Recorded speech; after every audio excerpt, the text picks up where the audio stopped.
Oi gente, tudo bem com vocês? Eu sou a Camila. Eu sou o Daniel. Meu marido. Talvez quem for assistir esse vídeo hoje não vai ser inscrito aqui no canal, então meu canal fala um pouco sobre a minha loja de cosméticos. Eu também coloco um pouco da minha vida pessoal aqui no canal. E hoje eu quis trazer esse vídeo pra vocês porque eu tenho falado muito nos meus vídeos que eu não estou podendo comprar muitas coisas, não estou podendo investir muito em produtos para a loja, que eu quero diminuir o meu custo mensal. E hoje eu vim falar um pouquinho com vocês sobre isso, sobre o motivo. E também falei para vocês em um vídeo que a gente tá andando a pé, que a gente vendeu o nosso carro.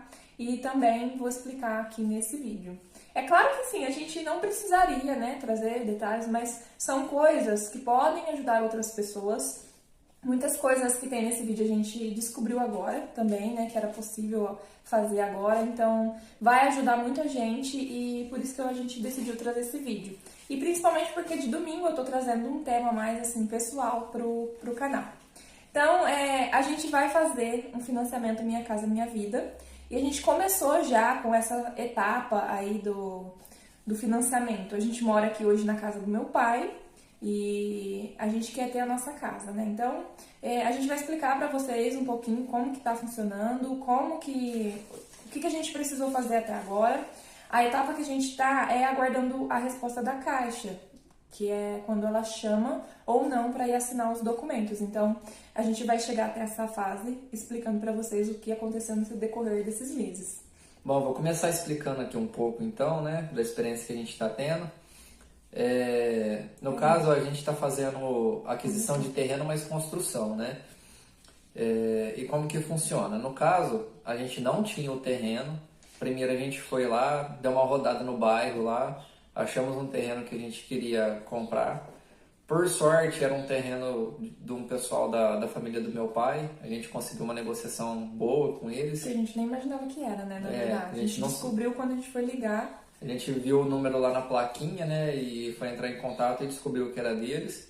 No caso, o terreno deles estava quitado, porém não tinha escritura ainda, né? Então já vou deixar uma dica, se por acaso você estiver vendo um terreno que não tem escritura, primeira coisa é atrás de fazer a escritura desse terreno, no nome dos vendedores, no caso, né? Senão a Caixa não vai pagar o terreno se fazer direto a escritura no seu nome. Bom, aí no nosso caso aqui na nossa região, né, que a gente mora no interior de São Paulo, o teto máximo que a Caixa financia é até 190 mil, varia de 170 a 190 mais ou menos.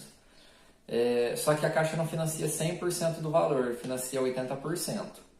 Então esses outros 20% você tem que ter de recurso próprio, né, para bancar a primeira etapa da construção e a parte de documentação. Se o terreno for financiado... No nosso caso, por exemplo, que o terreno vai ser financiado também, a Caixa também paga 80% do terreno para os vendedores, os outros 20% a gente tem que pagar também de recurso próprio.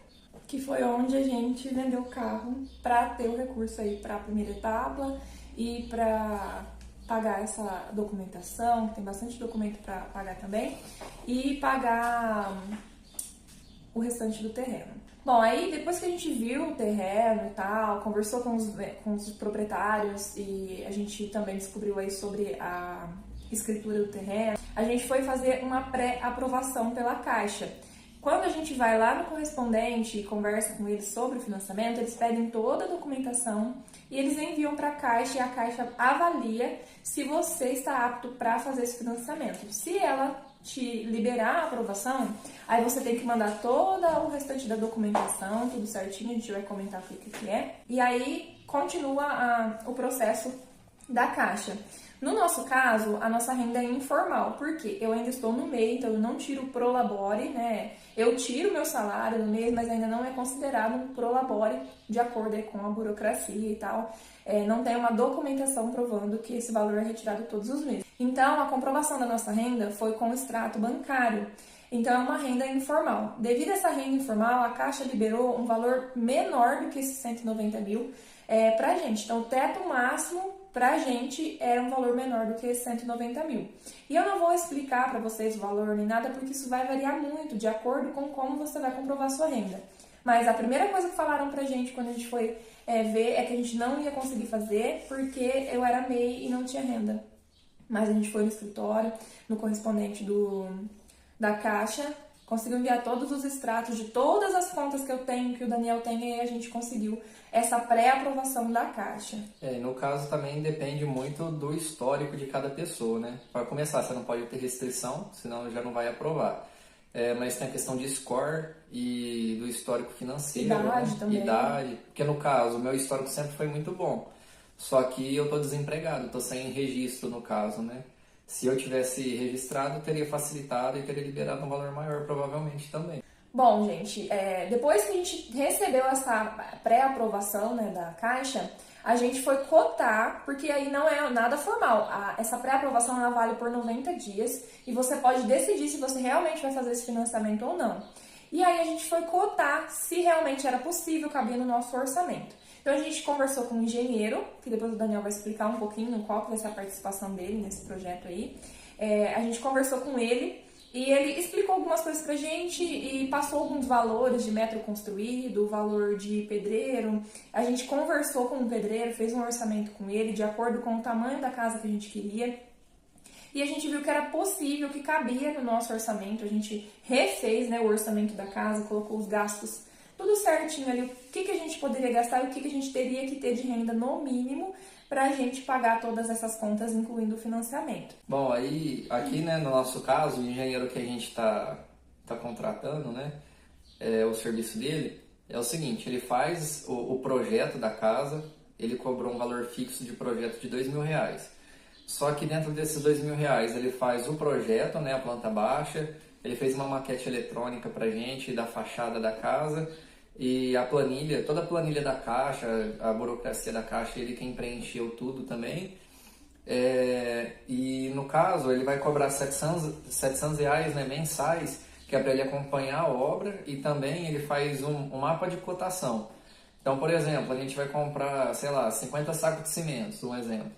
Ele pega esse mapa de cotação, faz orçamento em várias lojas, e aonde está mais barato a gente vai lá e faz o pagamento para a loja e eles enviam o material para a gente.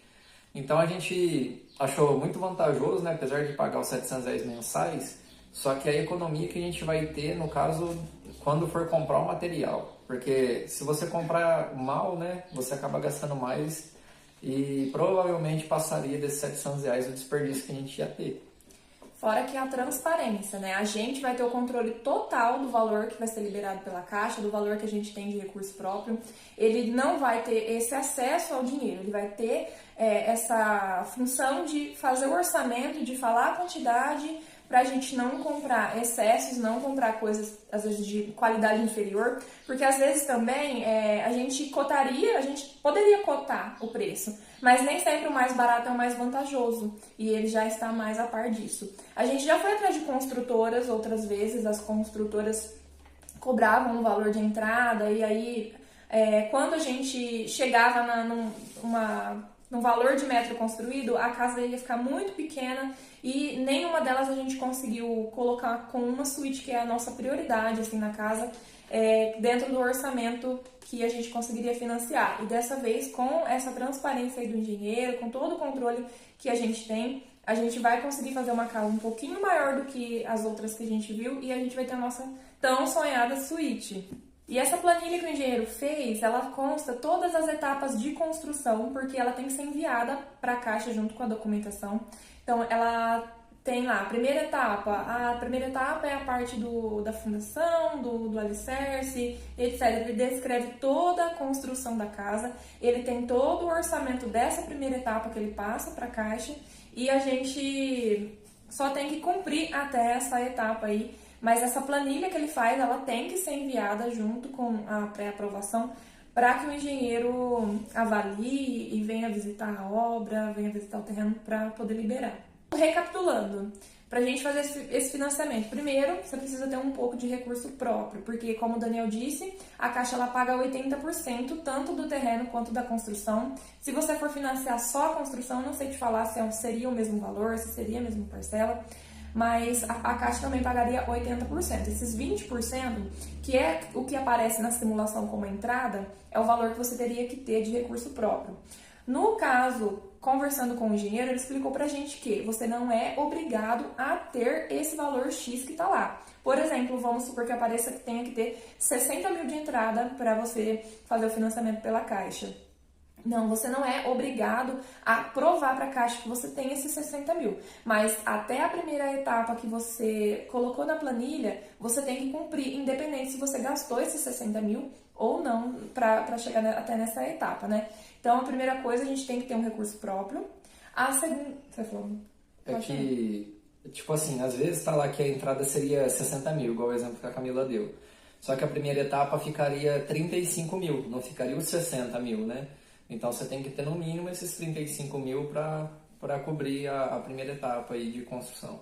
Por isso que é muito importante você encontrar um engenheiro que tem conhecimento dos gastos que vai ter, porque aparecem gastos que a gente nem imaginava. Por exemplo, a escritura a gente precisou tirar fora do orçamento do que a gente tinha combinado com o engenheiro, porque era um gasto que a gente não estava esperando, era uma informação que a gente não tinha. Então, já por isso que a gente até decidiu gravar o vídeo, que às vezes ajuda algumas pessoas também.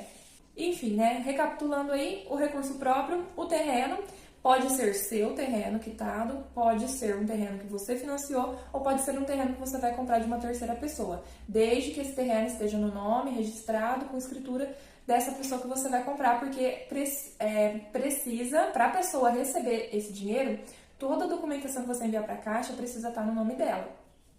Depois, né, do terreno, a gente fez aí o cálculo se a gente ia conseguir pagar, e aí a gente fez a pré-aprovação, fomos aprovados com um valor um pouco menor, deu assim para fazer o que a gente queria, e aí a gente começou a correr atrás de mandar a documentação, toda a documentação necessária para a Caixa, para eles aprovarem, que é a etapa que a gente está agora, né? O que a gente mandou? Primeiro precisa de um alvará de construção. Nesse alvará você precisa ter um contrato de compra e venda com o dono do terreno. Mas se você não tem o dinheiro para comprar o terreno, você pode fazer um contrato, procure aí uma pessoa que entende, acho que é no cartório, não sei, né, escritório, alguma coisa assim, que vai fazer um contrato e coloque uma cláusula que você só vai comprar esse terreno, pagar esse terreno para a pessoa, caso a Caixa libera o financiamento. Porque às vezes você faz um contrato de compra e venda, a Caixa não libera o seu financiamento, e aí como que você vai pagar a pessoa? Dependendo, no nosso caso é uma pessoa conhecida, confia, e a gente já conversou sobre isso com ela, mas se for uma pessoa estranha que não te conhece, então se assegure disso, coloque uma cláusula no contrato que você só vai comprar realmente o terreno caso a Caixa libere o valor do financiamento. Depois de fazer o contrato de compra e venda, você precisa do projeto da casa para levar para a prefeitura liberar o alvará. E aí você paga algumas taxas lá. Isso vai variar de prefeitura para prefeitura, tá? Também não vamos falar valores porque a gente também nem lembra, né? Mas também pode variar, então aí você teria que ver na prefeitura da sua cidade. Dá para cotar tudo isso antes, tá, gente? Vocês podem montar uma planilha e cotar tudo antes. Depois que a prefeitura liberou o alvará de construção, aí a gente mandou para a Caixa a documentação. Todos os nossos documentos pessoais, se eu achar o cartãozinho que o correspondente enviou pra gente, eu vou deixar uma foto aqui no vídeo para vocês saberem quais as documentações necessárias. Então tem que ter a documentação dos dois, porque nós somos casados, né, legalmente. Então o alvará, nossa documentação, a documentação dos vendedores, a planilha de construção, que mais? O contrato de compra e venda. O contrato de compra e venda, a escritura, né, tudo certinho. A gente conversou com os donos do terreno, né, e a gente fez um acordo e a gente ia pagar o valor da documentação. Para registrar em cartório, escritura e deixar o registro no cartório de imóveis, a gente gastou mais ou menos uns 5 mil reais. E uma matrícula, que essa matrícula sai só depois, porque a escritura ela é lavrada, né, e depois registrada no cartório de imóveis. Aí depois que ela está registrada no cartório de imóveis, tipo assim, se eu registro hoje, amanhã você já consegue pegar essa certidão. A cópia de certidão, no caso. Aí ela tem validade para 30 dias para a Caixa, né? Então, tipo, se você enviar e a Caixa demorar mais de 30 dias para te responder e tiver que fazer alguma alteração, você precisa retirar outra e cada uma custa mais ou menos uns 70 reais, né? Aqui na nossa região. Na nossa cidade custa mais ou menos uns 70 reais. Então, se demorar, ela for vencendo, se tiver que voltar a mandar a documentação, aí a gente tem que tirar de novo. A gente tirou 2 vezes. Aí depois que a gente enviou a documentação, né? Aí você tem que pagar a taxa de visita do engenheiro. Não sei também se é todas as cidades, né, todas as regiões é o mesmo valor. A gente pagou R$ 750, porque o engenheiro da Caixa vem, ele averigua o terreno e ele tem que emitir um laudo, avaliando o valor do terreno. No caso, a gente sugeriu o terreno um valor, mas o engenheiro da Caixa avaliou outro valor. Ele avaliou 5 mil mais baixo, né, no caso. E aí ele avalia o terreno, ele estuda toda a documentação que o nosso engenheiro manda para a Caixa também. E aí ele emite o laudo, fazendo a liberação, né, falando que está tudo certinho. E aí depois eles liberam uma documentação que chama conforme, que é falando se a gente está apto ou não para adquirir aquele terreno e começar a construir. E aí avalia também o bairro, né? Se tem estrutura de asfalto, esgoto, energia, essas coisas já tem que ter no loteamento. Não, a Caixa não libera financiamento para loteamento que não tem essa estrutura. E agora, gente, a gente está esperando a resposta da Caixa. Se a gente precisar ter que remandar a documentação, a gente vai mandar de novo. E eles avaliam tudo. Caso tenha alguma coisa que está faltando, a gente pode mandar de novo até que eles deem a resposta final, que é negado ou aprovado. Então, eu espero que vocês acompanhem esse nosso trajeto. Então, caso a gente for aprovado, a gente tem que ir lá na Caixa, abrir uma conta, assinar toda a documentação e tem uma taxa que você precisa pagar lá. Mas esse valor aí depende muito de vários fatores, então não tem como a gente passar o valor para vocês. Então, gente, espero que vocês tenham gostado do vídeo. Esse vídeo não é um vídeo oficial, pelo amor de Deus. A gente tá vindo trazer a nossa experiência, tudo que a gente tá passando, assim. Não é uma coisa que é igual em todo lugar, para todas as pessoas. Vai ter gastos que vocês podem ter e a gente não teve. Vão ter gastos que a gente teve que talvez vocês não terão. Mas, assim, é mais para explicar que, por exemplo, a gente não imaginava que a gente conseguiria ter esse acesso a tudo, a construção, a escolher, aí buscar, porque construtora geralmente ela te fala, ó, é esse piso ou esse, é esse valor ou esse, é essa ou essa. Não, a gente vai ter como escolher tudo e avaliar tudo. E assim, no decorrer do financiamento, se a gente tiver mais dinheiro e quiser colocar uma coisa melhor na nossa casa do que está no orçamento, a gente também pode. A gente só não pode alterar nada, né, da planta, do que a gente mandou para a Caixa. Mas a gente pode fazer melhorias na casa aí, se a gente hoje tiver a gente recursos. fez um orçamento, por exemplo, lá na planilha de gasto da nossa obra, o engenheiro colocou piso até R$ 35 o metro quadrado. Se a gente depois quiser colocar um de R$ 100 o metro quadrado, a gente pode. Isso é indiferente, né? A porta e janela, vamos supor que foi orçado R$ 500. Uma porta, se eu quiser colocar uma de 5 mil, eu posso. Só que aí tem que ter recurso para isso, né? Mas é isso, gente. Espero que vocês tenham gostado desse vídeo. Se gostou, deixa seu like. Se você tiver alguma dúvida que a gente consiga, né, tirar, pode deixar no comentário. Mas o que a gente puder responder, ajudar vocês, vai ser bem-vindo aí. Pode comentar. E é isso, né? Acabou. Em breve vai ter diário de obra, se Deus quiser. Amém. Tchau, gente. Fica com Deus. Até o próximo vídeo. Tchau.